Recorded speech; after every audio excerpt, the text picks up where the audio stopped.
अस्सलाम वालेकुम। उम्मीद करती हूँ आप सब खैरियत से हैं। अब जो हम लोगों ने टॉपिक करना है न्यूमेरिकल कंप्यूटिंग का, वो है हमारे पास polynomial equation. Polynomial equation basically होती क्या है, वो यहाँ पे हमारे पास इक्वेशन लिखी हुई है। ये होती है एक्स की पावर हमारे पास होती है 3 इसमें, और हमारे पास इसके कुछ कोफिशिएंट्स भी होते हैं साथ में, और इन्हें हमें यूजुअली फाइंड करना होता है हमारे पास जो भी वैल्यूज़ होती हैं उनके अकॉर्डिंग। ठीक है, अब जैसे कि मैंने कहा था कि हमें क्वेश्चंस में कुछ इस तरह की वैल्यूज़ दी गई होंगी, एक्स की वैल्यू दी गई है, एफ एक्स की वैल्यू दी गई है, और हमें टेबल जो है वो जनरेट करना है। ठीक है, हम लोगों को अब टेबल जनरेट कर लेते हैं। यहाँ पे क्या करना है, हम लोग मैंने वैल्यूज़ जो है उनको बस एज इट इज़ लिखा है। अब अगेन हमें जिस तरह का टेबल जनरेट करना था, यानी कि जिस तरह का हम लोग वैल्यूज़ जो है फाइंड करते होते थे, तो -4 and 0, -4 0 and 4 4, क्योंकि ये वाला प्लस हो जाएगा। 6 and -6 and 2 and -8 24 -24। Okay, again अगर तो ये हमारा एरर फ्री है तो इसके अंदर हमारा यहाँ पे तक 0 आ जाना चाहिए, अदरवाइज हमारा जो होगा वो एरर आएगा कोई ना कोई, जो भी हमें रिमूव करना है। तो चेक कर लेते हैं हमारा एरर आ रहा है कि नहीं आ रहा। 16, ओके, 2 and -6 -6 and -6। अब जो है इसी पॉइंट पे हमें पता लग गया कि हमारा कोई एरर नहीं है, क्योंकि अब जब हम लोग इसको यहाँ पे सॉल्व करेंगे तो बेसिकली हमें 0 0 वैल्यूज़ ही मिलेंगी, तो हमारा एरर कोई भी नहीं है। तो आगे देख लेते हैं हमें क्या करना है। हमने ये मतलब जो कंप्लीट है इसको कर लिया है, ठीक है, लेकिन हमें क्या करना है, हमें तो चाहिए है पॉलिनोमियल इक्वेशन के लिए पूरी की पूरी इक्वेशन चाहिए। अब वो इक्वेशन कैसे हम लोग जनरेट करेंगे, उसके लिए हमारे पास यहाँ पे ए का फॉर्मूला है। ए का फॉर्मूला हम लोग को जब मिल गया तो हम लोग उसको फाइंड कर लेते हैं। अब इसमें क्या है, ये पहले से हमें दिया गया, यानी कि हमें याद रखना है कि ए का फॉर्मूला यही होगा जब हम लोगों ने फाइनाइट डिफरेंस टेबल के साथ अगर पॉलिनोमियल हम लोग कर रहे हैं सॉल्व। ठीक है, third order finite difference over 3 finite. अब ये थर्ड ऑर्डर ये है हमारे पास फाइनाइट डिफरेंस। अब इन सब में से एक चीज़ हमें कॉमन मिल रही है। अब वो चीज़ क्या हमें कॉमन मिल रही है, वो है -6 ओवर 3 फैक्टोरियल। क्यों? क्योंकि हमारे पास ये थर्ड ऑर्डर है। ठीक है, हम लोग इसको 3 फैक्टोरियल करते हैं तो वो भी बेसिकली हमारे पास आ जाएगा 6। तो हमारे पास ए की वैल्यू जो है यहाँ पे निकल आएगी। अब ए की वैल्यू जो है हम ये पॉलिनोमियल में एंटर करते हैं। ओके, ए की वैल्यू जो है वो हमारे पास -1 है यहाँ पे, और हम लोगों के पास पॉलिनोमियल इक्वेशन ये थी, यहाँ एंटर कर लिया और हमारे पास ये वाली इक्वेशन बन गई है। ठीक है, इसको मैं इक्वेशन नंबर 1 कह देती हूँ, क्योंकि अब हम लोगों को क्या करना है, हमें बी सी और डी इनकी भी वैल्यूज़ फाइंड करनी है, हमें पॉलिनोमियल इक्वेशन जो वो क्रिएट करनी है। तो हम लोग क्या करते थे, हमारे पास जो भी एक पहले इक्वेशन ये जो वैल्यूज़ दी गई है ना, इनके अंदर से हमने कोई भी 3 वैल्यूज़ फाइंड करनी है। क्यों? क्योंकि हमें यहाँ पे बी सी और डी चाहिए, तो इनमें से हम लोग एक्स की वैल्यू कोई भी 3 यूज़ करेंगे। अब मैं क्या है वो 0 1 और -1 यूज़ कर रही हूँ। वो इसलिए क्यों कर रही हूँ, क्योंकि इसमें हमारे पास माइनस की एक वैल्यू भी आ जाएगी, 0 भी आ जाएगी और 1 भी आ जाएगा। तो हम लोगों को हर तरह का मतलब हर कैटेगरी का एक मिल जाएगा सोल्यूशन सॉल्व करने के लिए, एक ना एक वैल्यू। तो हम लोगों को ये नहीं होगा कि हमने सारी माइनस की ले ली है या सारी प्लस की ले ली है। ठीक है, तो मैंने कौन कौन सी कही थी, हमें x -1 भी एंटर करके देखना है, 0 भी और 1 भी। तो हम लोग पहले x = -1 के लिए कर लेते हैं। अब जो x है वो हमें इस इक्वेशन में पुट करना है, इक्वेशन नंबर 1 के अंदर जो हमारे पास हमें लिखी हुई है। ठीक है, f × -1 -1 cube plus b × -1 square plus c × -1 plus d। Okay, इसको सॉल्व कर लेते हैं तो हमारे पास आ जाएगा 1 -b -c प्लस d। तो इसको थोड़ा सा सिंप्लीफाई करके लिख लेते हैं। हमारे पास हम लोग -b -c plus d plus 1। Okay, तो ये हमारे पास होगी एक इक्वेशन। इसको हम लोग इक्वेशन नंबर 2 का नाम दे लेते हैं। अब जो है हम लोग x को 0 एंटर करेंगे, f × 0 = माइनस जो हमारे पास ऊपर इक्वेशन दी गई है इसके अंदर एंटर करनी है, 0 cube plus b × 0 square plus c × 0 plus d। Okay, so इसको सिंप्लीफाई कर लेते हैं, 0 + 0 + 0 + d। तो हमारे पास क्या आ गया, d। f0 = हमारे पास d आ गया वैल्यू। ठीक है, इसको हम लोग थर्ड वाली कंसीडर कर लेते हैं। अब हमारे पास है x = 1, तो f × 1 = -1 cube plus b × 1 square plus c × 1 plus d। Okay, -1 plus b plus c plus d, ये हमारे पास आ गई f × 1। अब जो है हमने फाइनाइट टेबल क्यों क्रिएट किया था, अब फाइनाइट टेबल हमने इसलिए क्रिएट किया था, यहाँ पे मैं एक चीज़ दिखाने लगी हूँ। मैंने आपसे कहा था कि जब हम लोग फाइनाइट टेबल क्रिएट करते हैं तो हमारे पास कोई पोजीशंस होती है, उन पोजीशन को हमने कोई ना कोई नाम दिए होते हैं, ठीक है।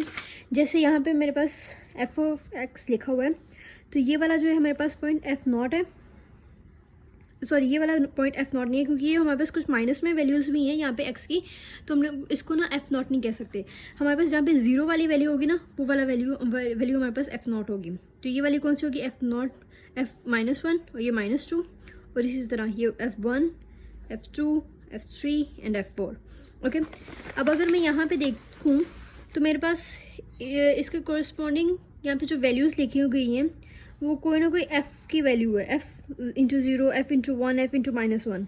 अब अगर मैं इन इक्वेशंस को सिंप्लीफाई करती हूँ, उनको वो कैसे होगा, वो ये होगा कि मुझे अगर -1 वाली वैल्यू चाहिए तो ये मेरी -1 वाली वैल्यू वो मैं उस जगह पे पुट कर दूँगी इस इक्वेशन में, ठीक है।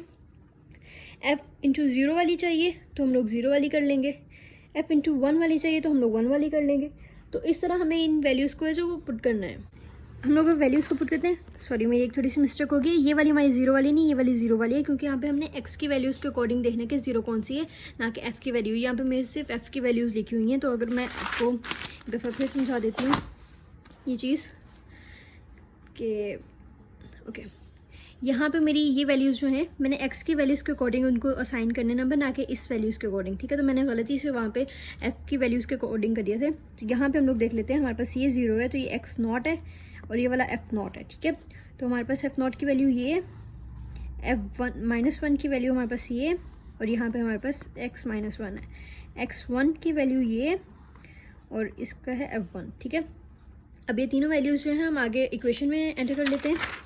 तो जब हम इक्वेशन में इन वैल्यूज़ को एंटर करते हैं तो हमारे पास क्या होता है, ओके, हमारे पास पहली इक्वेशन है यहाँ पर, okay, f into -1 is equal to, okay, 1 + b - c + d, ये हमारे पास इक्वेशन है। अब इसके अंदर जब हम वैल्यू एंटर करेंगे हमारे पास तो आएगा -1 की वैल्यू है, तो -1 की वैल्यू हमारे पास यहाँ पे है 0, yes, 0 is equal to 1 + b - c + d, sorry. अब इनको हम लोग सिंप्लीफाई कर लेते हैं, b - c + d is equal to -1, हमारे पास ये इक्वेशन बन जाएगी एक, ठीक है। अब सेकेंड वाली इक्वेशन देखते हैं, हमारे पास C F not is equal to D हमारे पास आई थी, और एफ नॉट की वैल्यू जो है हमारे पास यहाँ पे है 6। तो हम लोगों की इक्वेशन जो होगी वो 6, हमारा डी जो होगा 6 आ जाएगा, ठीक है। अब ये बहुत इंपॉर्टेंट होता है कि हम लोग किस तरह अपनी वैल्यूज़ को जो है वो निकालते हैं एक्स वाई जी की। तो ये भी एक चीज़ है, इसके अंदर भी काफ़ी सारी मिस्टेक हो जाती है, तो हम लोगों को वो भी मतलब माइंड में रखनी है अपनी चीज़, ठीक है। तो अभी वाली जो वैल्यू है हमारी 6 की, हम लोग इसमें पुट कर सकते हैं, इसको 4 कह लो, 5 कह लो, जो भी कह लो। तो हम लोग b - c + 6 - 1, okay, b - c plus sorry is equal to -6 - 1, b - c is equal to -7। अब इसी तरह हमारे पास जो आगे थी मतलब इसको आप लोग 5 कह लो, ये तो वैसे ही हमारे पास d की वैल्यू आ गई, a की वैल्यू हमारे पास -1 थी, इसको भी याद रखना है। तो अब जो है यहाँ पे हम लोगों ने लिखनी है, हमारे पास a की रह गई f1 की वैल्यू, और उसकी इक्वेशन जो हमारे पास बनी थी वो बनी थी -1 + b + c और प्लस d था, तो हम लोग उसके अंदर 6 वैल्यू एंटर कर देते हैं। आई थिंक यही इक्वेशन थी हमारी बनी, -1 + b + c and +d, okay. तो यस हमारे पास ये थी, तो मैंने d की जगह 6 को एज इट इज़ पुट कर दिया, मतलब हम लोगों ने डायरेक्टली कर लिए। और f इंटू 1 की वैल्यू जो थी वो हमारे पास 8 है, तो मैंने 8 भी एंटर कर दिया, ठीक है। 8 - 1 + b + c + 6, 8 is equal to 6 और 5 आ जाएगा, 5 + b + c, और 5 इस तरफ जाएगा तो माइनस हो जाएगा, तो b + c is equal to 3। हमारे पास अब 2 इक्वेशंस आ गई हैं, एक ये वाली जिसको मैं 6 का नाम दूंगी, एक ये वाली। अब इन दोनों को सॉल्व करके कि हमें जो है b की या c की किसी एक की वैल्यू निकालनी है, तो मैं काम करती हूँ, इनको सिंपली ऐड कर लेती हूँ, ऐड इक्वेशन 5 एंड 6, ठीक है। अब इक्वेशन नंबर 5 क्या है मेरे पास, वो है मेरी b - c is equal to -7, और इक्वेशन 6 है मेरी 3। ऐड कर लेते हैं, 2b इज इक्वल टू -4, तो basically b is equal to हमारे पास आ जाएगा -4/2 and it will be -2. Okay, सो हमारे पास एक और वैल्यू आ गई है।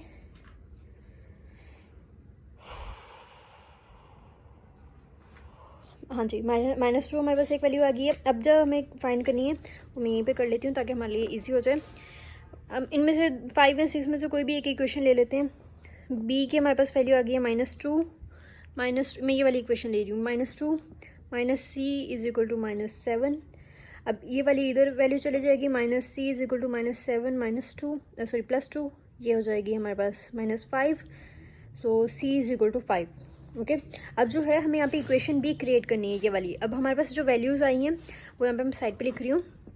ए की वैल्यू हमारे पास -1 थी, बी की वैल्यू हमारे पास -2 थी, सी की वैल्यू हमारे पास थी 5 और डी की वैल्यू हमारे पास थी 6। तो हमारे पास जो इक्वेशन थी वो थी ax³ + bx² + cx + d = 0। तो अब इनमें से हम लोग वैल्यूज़ जो हैं वो एंटर कर लेते हैं। ए की वैल्यू है हमारे पास -1 -x³ plus into -2x² plus 5x और plus 6 = 0। So basically -x³ -2x² plus 5x और प्लस 6, और ये हमारी होगी इक्वेशन सॉल्व।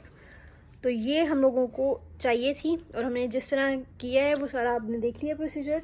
तो अगर अभी भी कोई चीज़ समझ नहीं आई है तो आप प्लीज़ मुझे कमेंट सेक्शन में बताएं ताकि मैं आपको और अच्छे से समझा सकूँ।